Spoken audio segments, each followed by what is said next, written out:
और किस बात को लेकर वो फिर एक बार आंदोलन की चेतावनी दे रहे हैं। हमारे साथ शिक्षक हैं, उनसे बात करते हैं कि उनकी क्या मांगे हैं और किन मांगों को लेकर इस बार फिर वो सरकार को चेतावनी दे रहे हैं कि जल्द से जल्द अगर उनकी मांगे पूरी नहीं हुई तो फिर से एक बार प्रदेश व्यापी हड़ताल किया जाएगा। आइए डायरेक्ट बात करते हैं कि क्या मांगे हैं और किन मुद्दों को लेकर हड़ताल में जाने की चेतावनी है। क्या मांगे हैं सरकार से एक बार फिर? एक्चुअल में इसको हम लोग मांग नहीं बोल सकते, हम लोग शिक्षा व्यवस्था सुदृढ़ करने की बात कर रहे हैं। जैसे उदाहरण के लिए प्राइमरी स्कूल है, प्राइमरी स्कूल में 5 कक्षाएं होती हैं, अब उसमें बालवाड़ी भी इंक्लूड कर दिया गया है, आंगनवाड़ी के बच्चे भी रहते हैं उसमें। बहुत से स्कूल जो एक कैंपस में आंगनवाड़ी भी बालवाड़ी भी चल रहा है।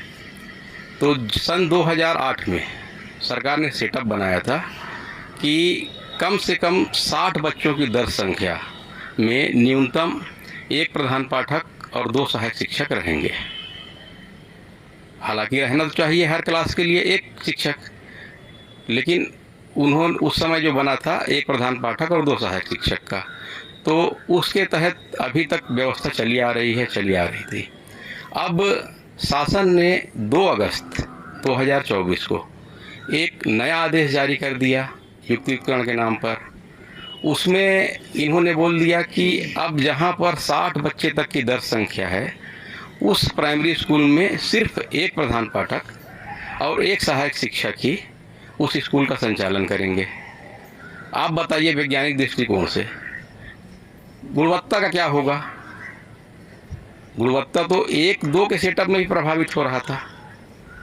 न्यूनतम हर कक्षा के लिए 1 शिक्षक होना चाहिए। अब आप बोल रहे हैं कि सिर्फ 2 शिक्षक स्कूल का संचालन करेंगे। 60 तक की दर संख्या में पूरे प्रदेश में लगभग 80% स्कूल आ रहा है। स्कूल में पढ़ने वाले बच्चे कौन हैं? बहुत ही गरीब परिवार के हैं। वो कैसा करेंगे? अब गुणवत्ता की बात आएगी, गुणवत्ता में फर्क आएगा तो उसके लिए आप दोष दोगे शिक्षकों को, जबकि दोष आपके सेटअप में है। अव्यवहारिक सेटअप है ये। भाई बालवाड़ी आपने उसमें इंक्लूड कर दिया है, आपको तो 1 शिक्षक अलग से देना चाहिए। अच्छा, उसके अलावा प्राइमरी स्कूल में FLN चल रहा है, EGL चल रहा है। FLN में 90 मिनट हिंदी विषय के लिए, 60 मिनट गणित विषय के लिए, 150 मिनट अलग है। ये FLN का तो अभी चल रहा है, चालू हुआ है जो, ये तो है ही है। उसके अलावा आपको बताएं हम कि पहली से लेकर 5वीं तक में 18 पीरियड होता है। कैसे संचालन होगा बताइए आप? और फिर दुनिया भर का आपने काम दे रखा है शिक्षकों को, रोज़ कोई ना कोई नई जानकारी आप मांगते हो, कोई ना कोई प्रशिक्षण बीच बीच में आता रहता है। 2 शिक्षक रहेंगे, 1 शिक्षक प्रशिक्षण में चला जाएगा, 1 शिक्षक कितना गुणवत्ता का ध्यान रख पाएगा? तो ये जो अव्यवहारिक सेटअप है। इसके अलावा मिडिल में 2008 में सेटअप था कि 1 प्रधान पाठक और 4 शिक्षक रहेंगे, उसको आपने कर दिया अब 1 प्रधान पाठक और 3 शिक्षक रहेंगे 105 तक की दर संख्या में। 6 विषय हैं वहाँ पर, 6 विषय को पढ़ाना है। और सिर्फ पढ़ाने वाली बात नहीं, बात गुणवत्ता की है। आज ये जितने भी लोग सत्ता में बैठे हुए हैं, जो भी हैं, या जो भी बड़े बड़े पदों पर अधिकारी बैठे हुए हैं, अधिकतर लोग तो सरकारी स्कूलों से ही पढ़ के निकले हैं। उनको तो कम से कम सरकारी स्कूलों के प्रति देखना चाहिए कि भाई कैसे पढ़ाई होगा। आज प्रतिस्पर्धा का दौर है, प्राइवेट स्कूलों के साथ प्रतिस्पर्धा है। इसके पहले की सरकार ने लाया स्वामी आत्मानंद स्कूल, अंग्रेजी माध्यम स्कूल। आपने देखा होगा, जैसे ही आत्मानंद स्कूल अंग्रेजी माध्यम स्कूल आया, सरकार ने सबसे पहला काम वहाँ क्या किया कि अंग्रेजी विषय के अंग्रेजी पढ़ा सकने वाले शिक्षकों की वहाँ पर भर्ती की, प्रतिनियुक्ति पे लाया। प्रतिनियुक्ति पे अगर मान लो टीचर नहीं मिले तो नई भर्ती की, संविदा भर्ती कर लिए, जिसका हर विषय के लिए वहाँ टीचर हो गए। समाज ने देखा कि अरे यार ये तो बहुत बढ़िया है, प्राइवेट स्कूलों से लोग निकाल कर वहाँ भर्ती कर लिए। क्यों किए? शिक्षकों को देखकर। आप स्कूलों में शिक्षक ही नहीं दोगे तो फिर गुणवत्ता का क्या होगा?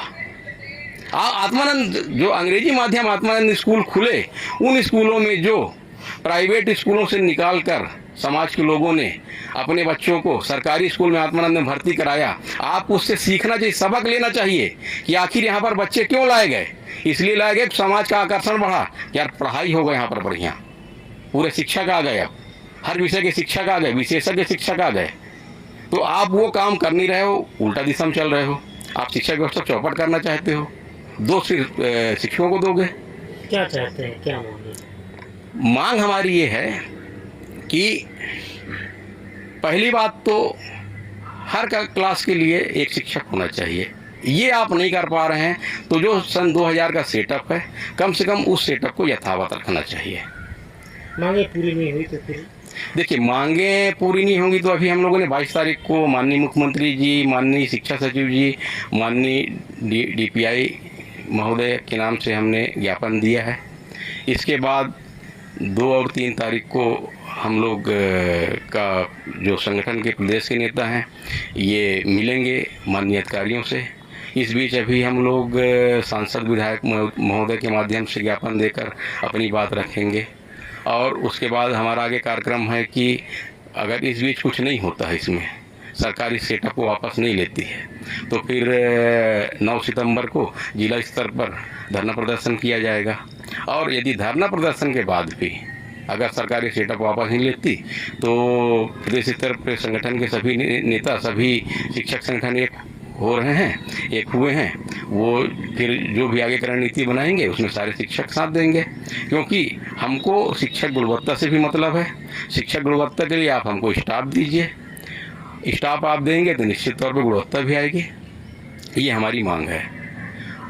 और दूसरी बात बता दूं, ये युक्तियुक्तकरण के नाम पर ये सब चल रहा है।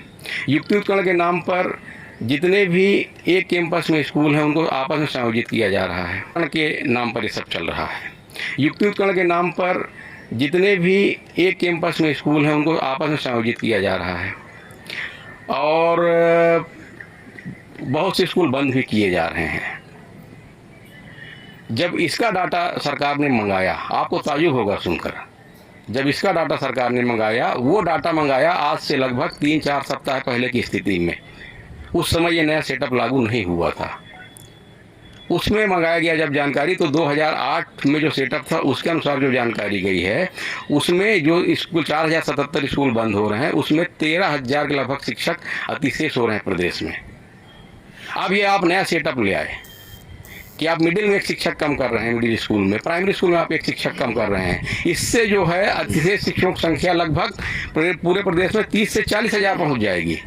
जब ये 30 से 40 हज़ार अतिशेष शिक्षकों की संख्या पहुँच जाएगी तो भाई ये तो सब नौकरी में, निश्चित तौर पर आप कहीं ना कहीं पर इनको पदस्थ करोगे।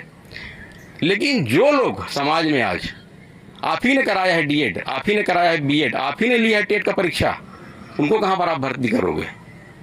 आप ही ने तो विधानसभा में बोला कि हम 33,000 भर्ती कर रहे हैं। आप ही ने तो मोदी जी की गारंटी लागू करते हुए बोला था चुनाव के समय कि हम 57,000 नहीं भर्ती करेंगे। कैसे करेंगे फिर? जब ये 30 से 40 हज़ार लोग अतिशेष हो जाएंगे तो वो लोग क्या करेंगे? जो लोग शिक्षक बनने का आस लगाए हुए घर में बैठे हुए हैं, आज उनको आप भर्ती करोगे तो शिक्षक गुणवत्ता बढ़ेगी। आज हमारी संख्या घटा दोगे तो गुणवत्ता निश्चित तौर पर प्रभावित होगी। फिर हम कैसे, फिर आज कंपटीशन के दौर में, आज प्रतिस्पर्धा का दौर है, हमारे यहाँ का गरीब बच्चा, गांव का गरीब बच्चा कैसे पैसे वालों से बराबरी कर पाएगा? कैसे प्रतिस्पर्धा कर पाएगा? कैसे वो प्रतिभा निकल के आगे आ पाएगी? ये तो प्रतिभाओं का दमन हो जाएगा वहीं पर गाँव में ही।